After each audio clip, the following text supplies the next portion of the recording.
Dear students, I hope you are fine. Welcome to my YouTube channel, Ideal English Teacher.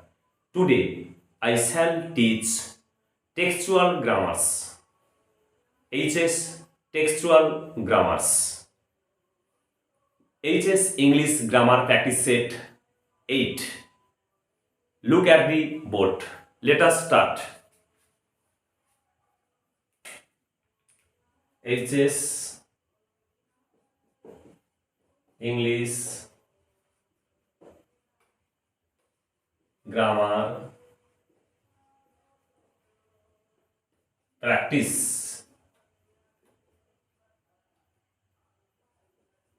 Set 8.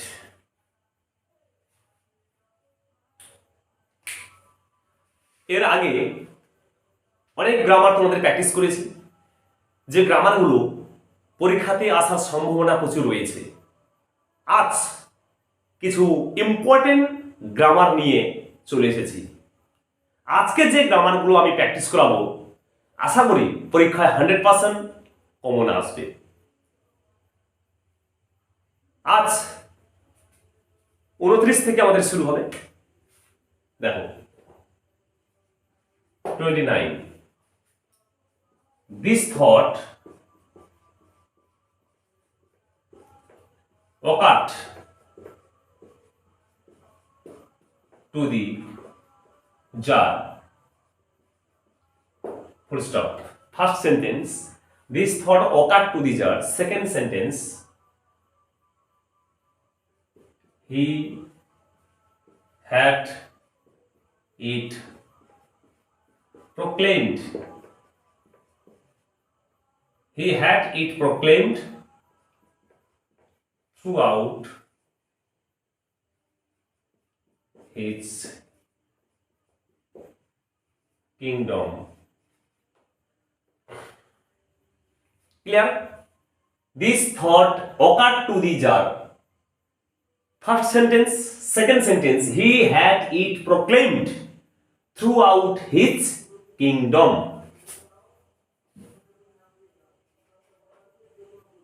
কি করতে হবে? Simple sentence.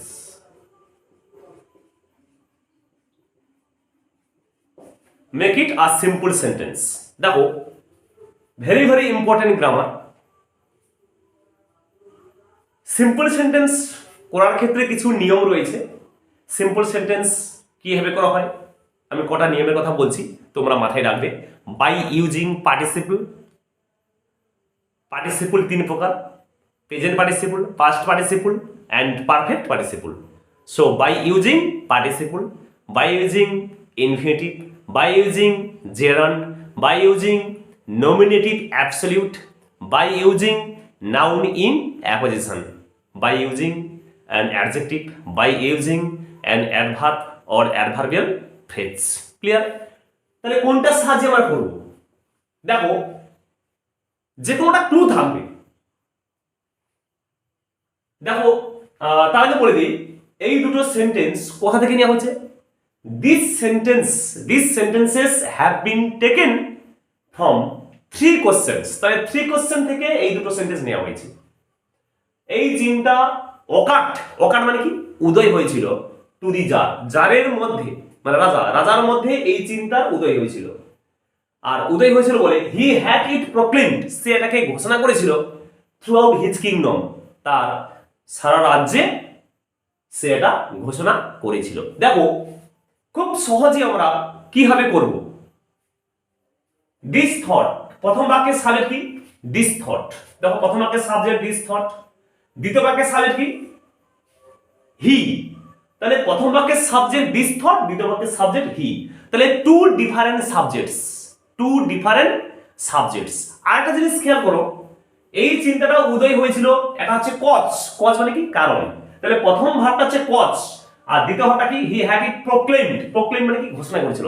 তাহলে তার মাথায় উদয় হয়েছিল বলে সে কিন্তু তার সারা রাজ্যে ওই চিন্তাটাকে ঘোষণা করেছিল। তাহলে প্রথম বাক্যটা হচ্ছে কজ যদি হয়, দ্বিতীয় বাক্যটা হবে এফেক্ট। তাহলে কজ এফেক্ট রিলেশন রয়েছে।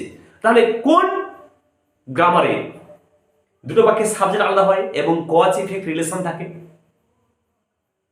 নমিনেটিভ অ্যাবসলিউট তোমরা জানো কত থেকে, নমিনেটিভ অ্যাবসলিউট। দেখো নমিনেটিভ অ্যাবসলিউটে কি হয়, when we have different subjects, যখন আমাদের ভিন্ন সাবজেক্ট থাকবে। দেখো this thought are he two different subjects, দুটো ডিফারেন্ট ভার্বের ডিফারেন্ট সাবজেক্ট রয়েছে অ্যান্ড দুটো সেন্টেন্স দেখো কজ ইফেক্ট রিলেশন রয়েছে, তখন আমরা দুটি বাক্যকে কিভাবে যুক্ত করব, বাই ইউজিং নমিনেটিভ অ্যাবসলিউট। এবার নমিনেটিভ অ্যাবসলিউটের স্ট্রাকচারটা কি না, যে কাজটা আগে ঘটবে, যে ভার্বের কাজটি দেখো ওকারটা আগে হয়েছিল, আগে ঘটেছিল, তার মাথায় উদয় হয়েছিল, তারপরে সে ঘোষণা করেছিল, তাই তো? যে ভার্বের কাজটি আগে ঘটবে মানে যে সেন্টেন্সটি আগে ঘটবে, সেই বাক্যের সাবজেক্টের পরে সেই বাক্যের দেখো যেহেতু এটা পার্টিসিপল নয়, তাহলে আমরা প্রথমে ভার্ব প্লাস আইএনজি বসাতে পারবো না, যেহেতু দুটো বাক্যের সাবজেক্ট একই, সরি সাবজেক্ট আলাদা, তাই প্রথম বাক্যের সাবজেক্টের পরে ডু ভার্বের ক্ষেত্রে হ্যাভিং বসবে এবং বি ভার্বের ক্ষেত্রে কি বসবে, বিং। তার নিয়মটা হচ্ছে প্রথম বাক্যের সাবজেক্ট, ফার্স্ট প্রথম বাক্যের সাবজেক্ট, তারপরে কি বসবে, হ্যাভিং। ডু ভার্বের ক্ষেত্রে কি বসবে, হ্যাভিং। আর হ্যাভিং এর পর যে ভার্বটি থাকবে এখানে, সেই প্রদত্ত ভার্বটির থার্ড রূপ বসবে। প্রদত্ত verb the third form of the verb, verb third form. Clear? আর যদি বি ভার্ব হয় তাহলে সাবজেক্ট এরপরে বসবে বিং, কি বসবে, am, is, are, was, are, be. এই কটার ক্ষেত্রে বি ভার্ব নিজে বসবে বিং, আর বিং এর পর বসবে কমপ্লিমেন্ট। আর ডু ভার্বের ক্ষেত্রে কি বসবে না, যে কাজটা আগে ঘটবে সেই বাক্যের সাবজেক্ট, তারপরে হ্যাভিং বসবে, তারপরে ভার্বের থার্ড রূপ বসবে। তাহলে আমরা এখানে করে দেব দিস থট, দিস থট এই বাক্যের কাজটা আগে হয়েছে, তাই দিস থট এই বাক্যের সাবজেক্ট, সাবজেক্টের পরে বসবে having, H A V I N G, this thought having. আর ভার্বের থার্ড রূপ কি, অকাট। দেখো occurred occurred occurred, this thought having occurred to the jar, তারপরে কমা দিয়ে সেকেন্ড সেন্টেন্স লিখে দেব। দেখো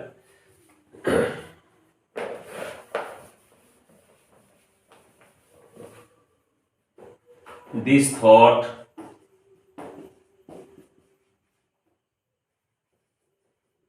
having occurred, ভার্বের থার্ড রূপ। তাহলে প্রথম আসবে হ্যাভিং, সাবজেক্টের পরে হ্যাভিং বসবে, যেহেতু দুটি বাক্যের সাবজেক্ট কি, ডিফারেন্ট সাবজেক্টস। আর হ্যাভিং এর পর ভার্ব 3rd অর্থাৎ থার্ড রূপ অফ দি ভার্ব occurred, তারপরে other items to the jar. এবার কি দিব, কমা, কমা দিয়ে second sentence, he had it proclaimed throughout his kingdom, full stop. Clear? দেখো তাহলে কত সহজে আমরা দুটো বাক্যকে সিম্পল সেন্টেন্স করতে পারলাম। Next,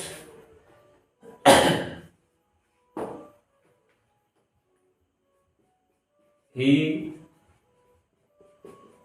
answered in a low voice,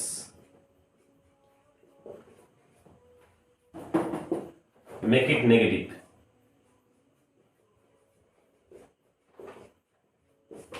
এটা করতে হবে মেক ইট নেগেটিভ, অর্থাৎ না বাচকে পরিণত করতে হবে।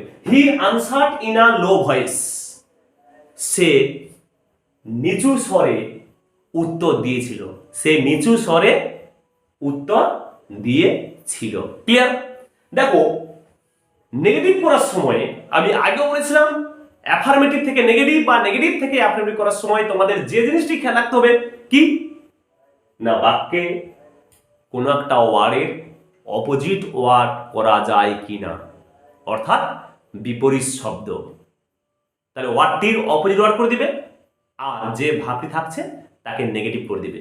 অর্থাৎ বাক্যে নট বা do not, does not, did not দিলে আমাদের ওটা অ্যাফার্ম থেকে হয়ে যাবে নেগেটিভ। ক্লিয়ার? দেখো একটি ক্লু রয়েছে, কি clue? He answered in a low voice. দেখো লো, লো, তাই তো? লো এর বিপরীত কি, অপোজিট কি? লাউড। লাউড মানে কি? তীব্র, জোরে। এটা হচ্ছে আস্তে, নিচু স্বরে বা আস্তে। আর এর অপোজিট হচ্ছে লাউড। লাউড মানে কি? তীব্র স্বরে সে উত্তর দিয়েছিল, তাই তো? তাহলে he answered in a low voice, তাহলে এটা আমরা পেয়ে গেলাম। লো থেকে হবে loud, L O U D, loud, voice V O I C. Clear? এবার দেখো এই আনসারটাকে নেগেটিভ করে দিলে হয়ে যাবে। আনসারের নেগেটিভ কি? আনসারটা কোন ফর্মে রয়েছে? Past form. তাহলে পাস্ট ভার্বের পাস্ট ফর্মকে নেগেটিভ করলে কি হবে? Did not. কি আছে? Did not answer. দেখো did not, N S W E R, did not answer. তাহলে কে ডিড নট আনসার? বাকি subject he did not answer. তারপরে ইন হয়ে গেল। He did not answer in a loud voice. সে তীব্র কণ্ঠস্বরে উত্তর দিয়েছিল না। তার মানে সে উত্তর দিয়েছিল in a low voice. Clear? দেখো কত সহজে হয়ে গেল। He did not answer in a loud voice. প্রত্যেক খাতায় তুলে নাও। Next,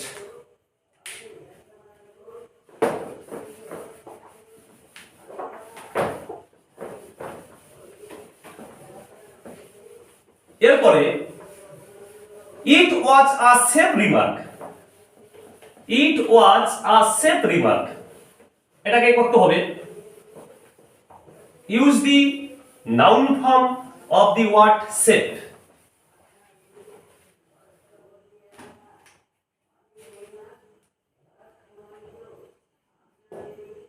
it was a safe remark. It was a safe remark, কি করতে হবে? Use a noun form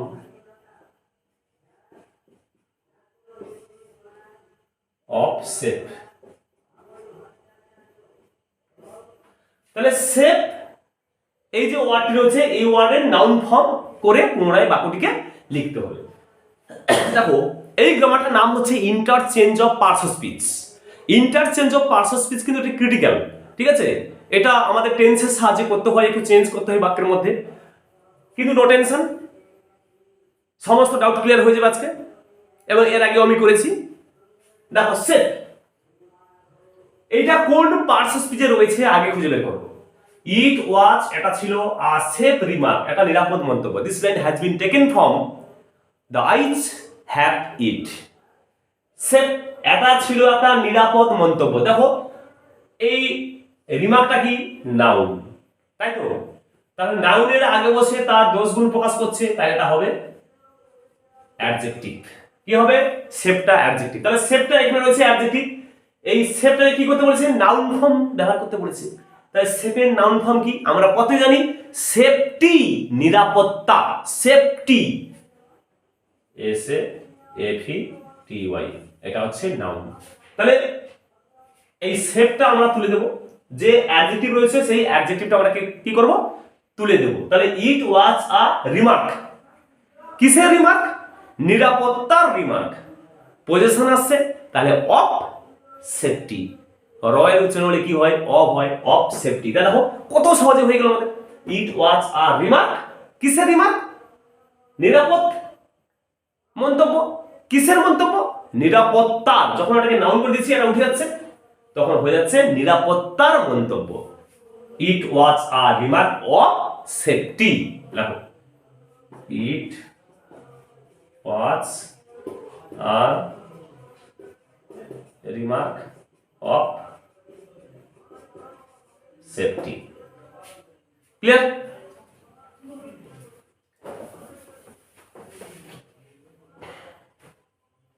next,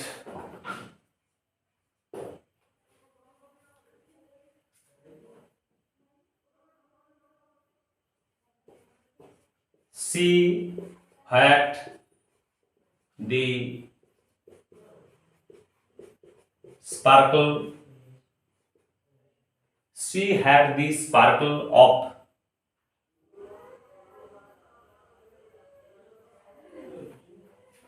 her voice.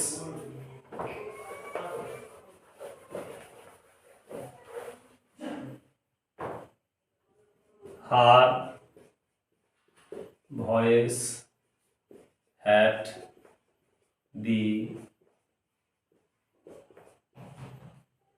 sparkle of a mountain stream. Her voice had the sparkle of a mountain stream. এটা কি করতে হবে? Use underline করছি sparkle. Use the verb form of sparkle.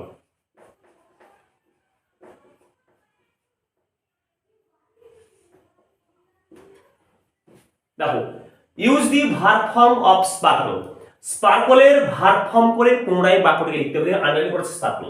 Her voice had the sparkle of a mountain stream. This line has been taken from the eyes had it. Clear? আবারও interchange of parts of speech রয়েছে, no tension, খুব সহজে আমরা সমাধান করব। দেখো, আগে দেখে নাও, হার ভয়েস মানে কি? তার কণ্ঠস্বরের। হ্যাড মানে ছিল। দি স্পার্কল, স্পার্কল মানে কি? স্ফুলিঙ্গ, ঝিকিমিকি। কিসের ঝিকিমিকি ছিল? অফ আ মাউন্টেন স্ট্রিম, একটা পর্বতের ঝর্ণার ঝিকিমিকি বা স্ফুলিঙ্গ ছিল তার কণ্ঠস্বরের। ক্লিয়ার? তাহলে এই স্পার্কলটা কি পার্টস অফ স্পিচ রয়েছে এখানে? দিস স্পার্কল, দেখো এটা রয়েছে নাউন। কি রয়েছে? পার্টস অফ স্পিচ হচ্ছে নাউন। মাউন্টেন স্ট্রিমের স্পার্কল ছিল ওটা।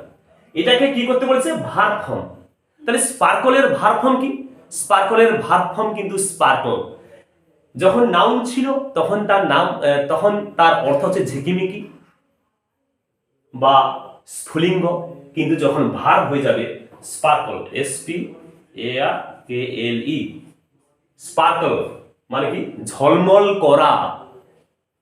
কি হবে? ঝলমল করা বা ঝিকিমিকি করা। ঠিক আছে? এবার দেখো, তাহলে স্পার্কলকে ভার্ব করতে হবে। তাহলে যখন কোন একটা ওয়ার্ডকে ভার্ব করতে বলবে, তাহলে বাক্যে তো একটা ভার্ব আছে। কি ভার্ব আছে? দেখো এখানে হ্যাড। যে ভাবটা আছে সে ভাবটাকে তুলে দিতে হবে, তার জায়গায় একটি যে ভাবটা হলো সেই নতুন ভাব আসবে। যে নতুন ভাবটি আসবে সেই নতুন ভাবটা আগে যে ভাবটার যে টেন্স, আগে যে ভাবটি ছিল এবং ওই ভাবটি যে টেন্সে ছিল, নতুন ভাবটিও সেই টেন্সে লিখতে হবে। Sparkle, SPARKLE। ক্লিয়ার? তাহলে আগের ভাবটি ছিল পাস্ট টেন্স হ্যাড, নতুন ভার্ব আছে স্পার্কল, ঝলমল করা। তাহলে স্পার্কল এটা প্রেজেন্ট ফর্ম, এর পাস্ট ফর্ম কি? স্পার্কলড, ঝলমল করেছিল, স্পার্কলড। তাহলে এখানে আমরা কি লিখবো? স্পার্কল, SPARKLED হয়ে গেল। তাহলে আগে লিখে দিলাম। দেখো, যেহেতু ভার্ব ফর্ম করতে বলেছে তাই স্পার্কলের ভার্ব ফর্ম স্পার্কল। তাহলে স্পার্কল কেন লিখলাম? যেহেতু বাক্যটি পাস্ট ইনডিফিনাইট টেন্সে রয়েছে, তাই ভার্বের যে নতুন ভাবটি এসেছে তার the second form or the past form of the verb করতে হবে। তাহলে স্পার্কল, কোনটা স্পার্কল হয়েছিল? ঝলমল করেছিল কোনটা? সাবজেক্ট দিয়ে একই সাবজেক্ট, হার ভয়েস।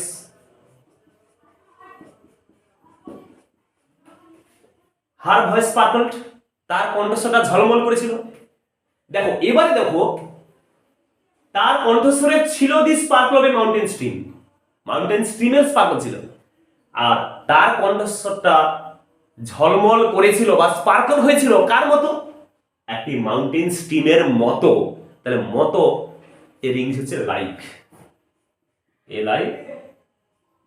এই like a mountain stream. Clear? দেখো, her voice sparkled like a mountain stream. দেখো তাহলে এটা একটা critical grammar. Her voice had the sparkle of a mountain stream. এই স্পার্কলের ভার্ব ফর্ম করে করতে হবে। Interchange of parts of speech, এগুলো বেশ বেশ ক্রিটিক্যাল গ্রামার।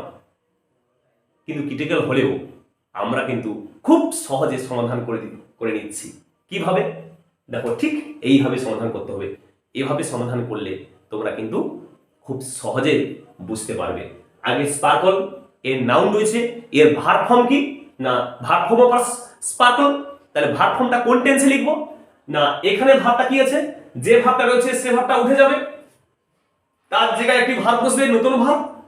আগের ভার্বটা ছিল পাস্ট টেন্স, তাহলে এটা পাস্ট টেন্স হয়ে যাবে স্পার্কলড। তাহলে কে স্পার্কল করেছিল? দেখো, her voice, subject her voice, এটা বসে দিলাম। কার মতো স্পার্কল করেছিল? Like a mountain stream.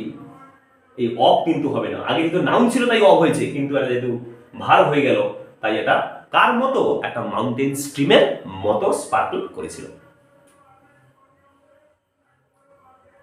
প্রত্যেকে খাতায় নোট ডাউন করে নাও। তাহলে এভাবে আমরা কঠিন কঠিন গ্রামারগুলিকে খুব সহজ পদ্ধতিতে সমাধান করব। তার জন্য তোমাদের প্রত্যেকে আমার এই ভিডিও দেখতে হবে। তোমরা প্রত্যেকে গ্রামারগুলো অবশ্যই খাতায় তুলে রাখবে এবং প্র্যাকটিস করবে। সবশেষে বলি, তোমরা আমার চ্যানেলে প্রথম হলে অবশ্যই আমার এই চ্যানেলটিকে সাবস্ক্রাইব করবে এবং সমস্ত নোটিফিকেশান সবার আগে পাওয়ার জন্য অবশ্যই অল নোটিফিকেশান অন করে দেবে, আর শেয়ার করবে এবং প্রচুর লাইক করবে। ক্লাস এই পর্যন্ত।